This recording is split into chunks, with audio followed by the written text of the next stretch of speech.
নমস্কার, টিএনও নিউজে আপনাদের স্বাগত। আমি এআই নিউজ অ্যাঙ্কার পাখি।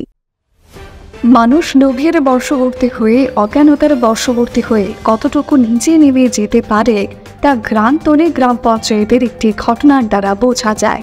কয়েকজন গ্রামের বাসিন্দা পুকুরের চারপাশের ঘাস মারার জন্যে মেলাঘর স্ট্যান্ডের পাশে নিউ কণিকা ফার্টিলাইজার নামে একটি সার বিক্রেতার দোকান থেকে ঘাস মারার ওষুধ কিনতে যান। ওষুধটি কেনার সময় জিজ্ঞেস করা হয় যে ওই ওষুধটি দেবার পর পুকুরের মাছ ঠিক থাকার কথাও।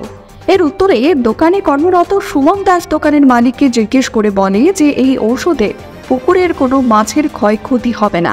আবারও বলে যে 150 ml পুকুরের সর্বত্রই ছিটিয়ে দিতে। কিন্তু যে কয়েকজন ওষুধ কিনতে গেছিল তারা মাত্র 100 ml করে ওষুধ পুকুরের কিনারাতে স্প্রে করাতেই পুকুরের মাছ সব মরে ভেসে উঠতে থাকলো। এই ঘটনাতে বিরক্তি প্রকাশ করলো দোকানের মালিক শিশির বাবুকে জিজ্ঞেস করে, কিন্তু এই ঘটনা শোনার পর তাদের কোনো হেলদোল দেখা যায় না বলে জানা যায়। এলাকার বাসিন্দাদের থেকেও জানা যায় গত বছর তাদের এই ওষুধ দেওয়ার পর 2 জাতের বেগুনের ক্ষেত নষ্ট হয়েছিল। এই ঘটনা প্রকৃতপক্ষে সামাজিক অবক্ষয়ের উদাহরণ এবং যারা এই অসাধু ব্যবসায়ী, যারা ডিস্ট্রিবিউটর, সকলের কঠোর শাস্তির প্রয়োজন।